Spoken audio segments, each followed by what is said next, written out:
Tume ya uchaguzi kuhusu vurugu za uchaguzi wa Oktoba 29 mwaka 2005 Tanzania imesema waliofariki dunia wakati wa vurugu ni 518 huku ikisisitiza kilichojiri ilikuwa ghasia zilizopangwa na kuratibiwa.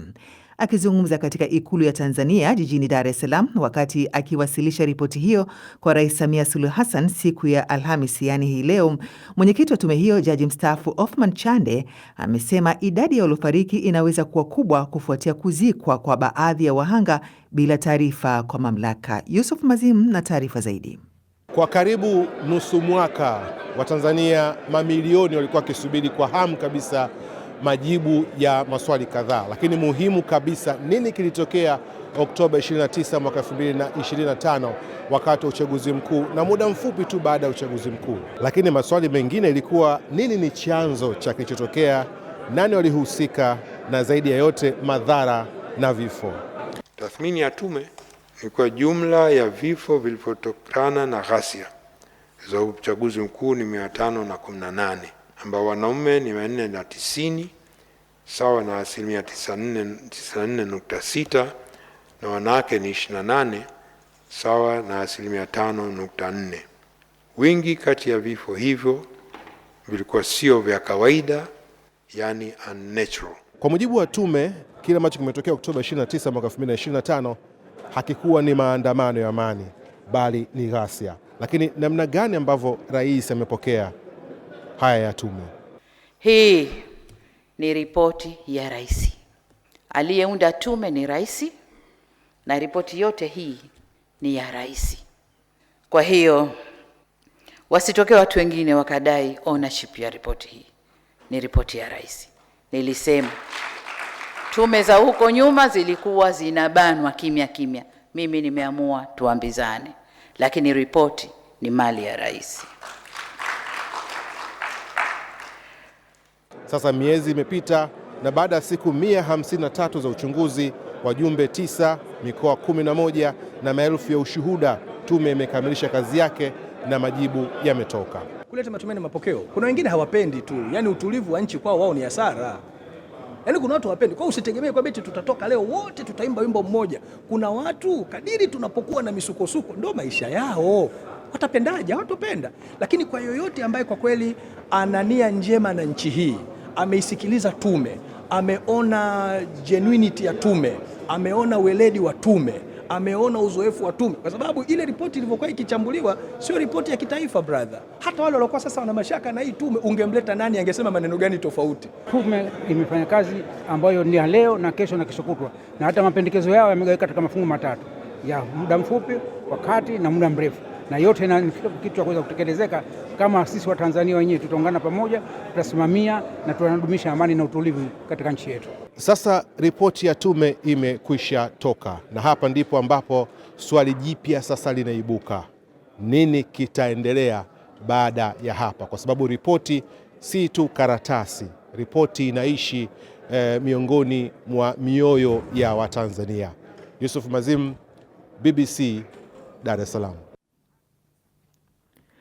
Na msikilizaji, na tukiendelea mbele na taarifa zaidi, aidha kituo cha sheria na haki za binadamu LHRC tayari kilishazindua ripoti yake mapema wiki hii, ambapo ilielezea machafuko ya Oktoba 29 kama doa kubwa kwa rekodi ya haki za binadamu nchini. Mwandishi Ahmed Bahaji anatupa maelezo mafupi kuhusu yaliyojiri siku hiyo ya uchaguzi na kufikia Rais Samia Suluhu Hassan kubuni tume ya kuchunguza vurugu zilizotokea. Tunaambiwa kwamba vijana wale walioingia kudai haki walilipwa fedha kwanza ndio wakaingia barabarani, na wengi wao waliingia barabarani kuendana na hizo fedha walizopewa. Je, fedha zilitoka wapi? Uchaguzi wa Tanzania ulikumbwa na matukio yaliyoweka historia: maandamano, vurugu, vifo na utumiaji wa nguvu kubwa kutoka kwa polisi. Niliangazia ripoti hii kwa kina, hasa raia waliopoteza maisha yao. Mwezi uliofuata wa Novemba, tume maalum ikaundwa kuchunguza matukio. Wajumbe 9 walitembea katika mikoa 11 ya wilaya 22 za Tanzania wakisaka majibu ya hoja 6 zilizowekwa mezani kwao. kuhusu kile kilichojiri siku ya uchaguzi mkuu wa Oktoba 29 mwaka 2025 na siku chache zilizofuata. Wachambuzi wanataja ni matukio mazito zaidi kuwahi kushuhudiwa nchini humo tangu uhuru zaidi ya miongo 6 iliyopita. Ripoti zikaanza kuongezeka, vifo vya watu kadhaa, majeruhi na uharibifu mkubwa wa mali za umma na za kibinafsi. Sasa tangu kuundwa kwake hadi mwisho wa kazi zake, sauti za upinzani, wanaharakati na wadau mbalimbali ziliendelea kusikika. Baadhi wakipinga ule uhalali wa tume hiyo, wakisisitiza haja ya kuwa na chombo huru zaidi. Vyama vya upinzani ikiwemo Chadema na ACT Wazalendo viliongoza ukosoaji huo. Hatutambui tume ya uchunguzi iliyoteuliwa na ndugu Samia Suluhu Hassan aliyejisimika madarakani bila ridhaa ya wananchi na inayoongozwa na jaji mstaafu Mohamed Chan. Wakati mjadala ukiendelea nje, ndani ya tume kazi ikaendelea, na katika siku 90 za mwanzo tume ilikutana na makundi mbalimbali. Waathirika wa matukio, wanasiasa, vyombo vya usalama, vijana, viongozi mbalimbali pamoja na mashirika ya watu binafsi. Lakini muda haukutosha.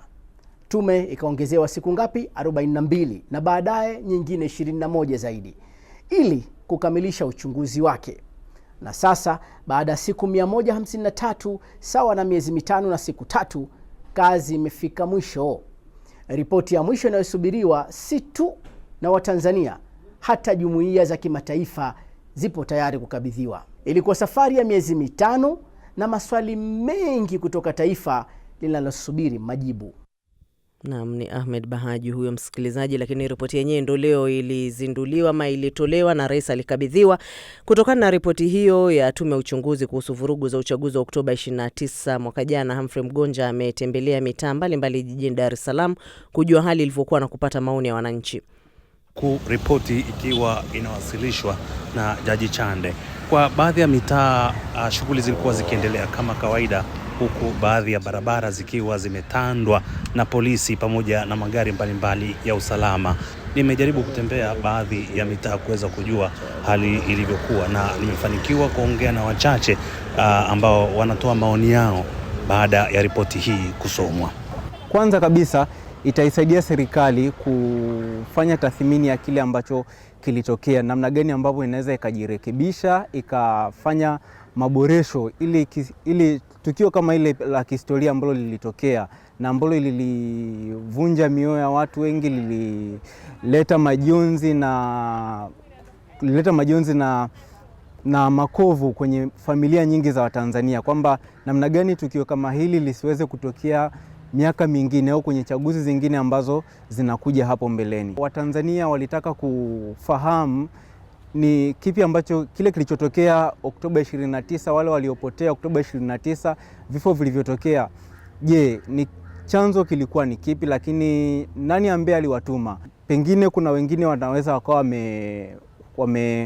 wameridhika na majibu ya tume, lakini kuna wengine pengine wakawa hawajaridhika na majibu ya tume kutokana na kile ambacho kilitokea Oktoba 29. Swali la kwanza ambalo sasa hivi ndo najiuliza ni anaenda kufanya uchunguzi umekamilika, si ndio?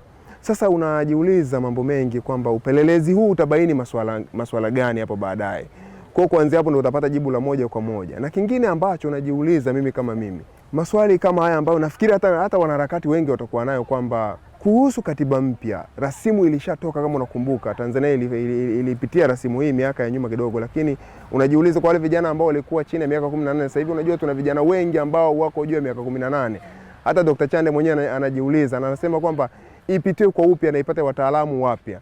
Sasa anajiuliza kwamba ni njia gani watazitumia. Ndio maana na shauku ya kusubiri upelelezi utatoa jibu gani, na anasubiria kwa hamu sana. Na nitakuwa na maswali mengi 2028. Tunaelekea uchaguzi mkuu. Je, tutakuwa na katiba mpya kweli? Ripoti hii kwa wengine inatoa matumaini, lakini kuna baadhi wanasema kwamba kusomwa kwa ripoti ni jambo lingine, lakini utekelezaji nao ni jambo lingine, na wengi wakitarajia kwamba huenda ikitekelezwa ripoti hii inaweza ikaleta matumaini na kuwafuta machozi kwa ambao wameathirika. Kwenye mitandao ya kijamii ni maoni mseto ambayo yamekuwa yakiandikwa, huku wako ambao wakiona kwamba ni jambo kubwa lililofanyika la kutolewa ripoti hii. Wengine wanasema kwamba lipo la zaidi linatakiwa kufanyika, kwani sio mara ya kwanza kutolewa ripoti na isitekelezwe. Humphrey Mgonja, BBC, Dar es Salaam. Na msikilizaji, na sasa basi tusikilize maoni ya baadhi ya ndugu katika familia zilizoathiriwa na vurugu zilizotokea wakati wa uchaguzi wa Oktoba 29 wakizungumzia ripoti hiyo. Mnyonge mnyongeni, lakini haki yake mumpe, kwa sababu hakuna Mtanzania ambaye anayetaka vurugu. Kila Mtanzania anahitaji amani, maendeleo ya nchi yake na anataka haki yake. Kinachotakiwa pale, taarifa hii inanikumbusha kifo cha mwanangu, kwa sababu yeye alikuwa si mwandamanaji. Yeye alikuwa kwenye mihangaiko yake, alikuwa anaenda kupata riziki, lakini yule ni kwamba amepigwa kwa kuonewa, si kwamba labda alikuwa kwenye vurugu. Hapana. Mwanangu mimi nilipopata maiti yake nilizika nyumbani kwangu, na ina maana ninamkumbuka kila mara.